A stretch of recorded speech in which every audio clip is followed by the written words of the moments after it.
शिवाजी पंढरीत आहे ते राहणार नांद्रपुळी. किती एकरात तुम्ही टमाटे लागवड केली? मी अर्ध्या एकरात टमाट्याची लागवड केली.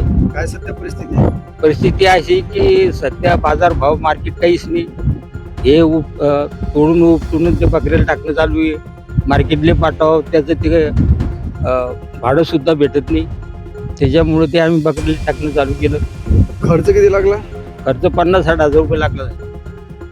काय काय बांबू खर्च? तार सगळं विक्रीच आहे. ते चेन बांधकाम पुन्हा औषधी खर्च एक पाळी काढायची 3000 रुपये खर्च लागतो. खर्च निघाला त्याच्यामध्ये? खर्च म्हणजे कर्जबाजारी झालो साहेब. मी सगळं घाट्यात काम आलं. उत्पन्न तर काहीच नाही मिळालं, पण कर्जबाजारी होऊन बसलो. व्याजानं पैसे काढले लोकांचे, ते पैसे देणं मुश्किल झालं.